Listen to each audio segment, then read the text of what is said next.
Hi hello నమస్తే welcome to movie talk express. దయచేసి ఈ ఛానల్ని సబ్స్క్రైబ్ చేసుకోండి. మీ సపోర్ట్ నాకు ఎప్పుడు ఉంటుందని ఆశిస్తున్నాను. డాకు మహారాజ్ సినిమా విడుదలకు ముందుగానే ప్రేక్షకుల అంచనాలు ఊహలు మించిపోయిందని సక్సెస్ మీట్లో తన ఉత్సాహంతో నందమూరి బాలకృష్ణ మూవీ టీముతో ప్రీ రిలీజ్ ప్రెస్ మీట్లో పంచుకున్నారు. ఈ మూవీ జనవరి 12న అభిమానం ముందుకు డాకు మహారాజ్గా నందమూరి బాలకృష్ణ రాబోతున్నారు. ఇప్పుడు జనరేషన్ తగ్గట్టుగా ఈ మూవీని తెరకెక్కించమని బాబీ డైరెక్టర్ చెప్పుకొచ్చారు. ఎవరైనా చదవడంలో మాస్టర్ చేస్తారేమో, నేను చంపడంలో చేశా అన్న డైలాగ్ ప్రేక్షకులను హంగామా చేస్తుంది. నందమూరికి బాలకృష్ణ పవర్ఫుల్ డైలాగ్స్ ఎప్పుడు ఉంటూనే ఉంటుంది. సో ఈ మూవీలో కూడా మనం కొన్ని డైలాగ్స్ చూడవచ్చు. Powerful dialogues. వాడి ఒంటి మీద 16 కత్తిపోట్లు, ఒక్క బుల్లెట్ గాయం అయినా కింద పడకుండా అంతమందిని నరికాడంటే అతను మనిషి కాదు, వైల్డ్ యానిమల్. నా డైలాగ్స్ ప్రేక్షకుల ప్రత్యేక ఆకర్షణ ఉండేలా తీర్చిదిద్దారు.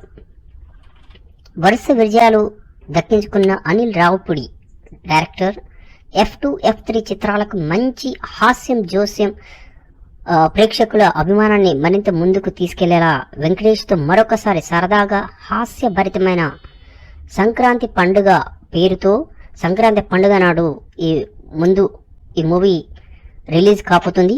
ఇప్పటికే సోషల్ మీడియాలో వేదికగా అనుకున్న సక్సెస్ విడుదలకు ముందుగానే సంబరాలు చేసుకుంటున్నారు.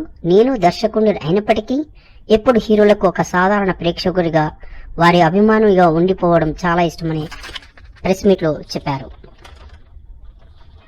జాతీయ స్థాయిలో ఉత్తమ నటిగా అవార్డు అందుకున్న నిత్యా మీనన్ తన సహజమైన నటనతో మురిపించే ఎక్స్ప్రెషన్తో ప్రేక్షకుల గుండెల్లో దాగిందని చెప్పవచ్చు.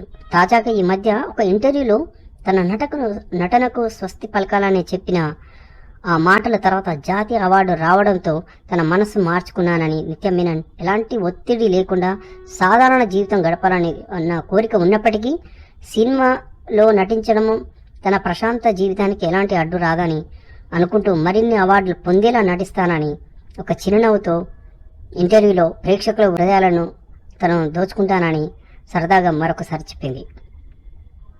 వెల్కమ్ టు డొమినిక్ డిటెక్టివ్ ఏజెంట్స్గా కొత్త అవతారం ఎత్తిన మమ్ముటి మలయాళీ మెగాస్టార్ ప్రేక్షకుల ఉత్సాహాన్ని పరచడానికి జనవరి 23న రాబోతున్నాడు.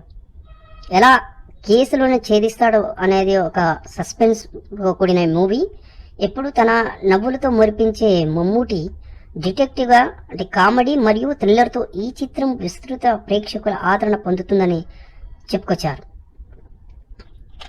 షారుఖ్ ఖాన్తో తీసిన జవాన్ మూవీ బ్లాక్ బస్టర్ గీతను దాటిపోయి అనుకున్న మార్కును దాటిపోయి చాలానే డబ్బులను వసూలు చేయించిన అట్లీ తమిళ దర్శకుడు మరొకసారి యాక్షన్ ఎంటర్టైన్గా షాహిద్ కపూర్ను దేవా రూపంలో ప్రేక్షకుల ముందుకు తీసుకురావడానికి సన్నాహాలు చేస్తున్నాడు. అట్లీ ఈ మూవీతో కొత్త రికార్డులను సృష్టించడానికి స్క్రిప్టును ప్రత్యేక శ్రద్ధతో రూపొందిస్తున్నారని ఊహాగానాలు.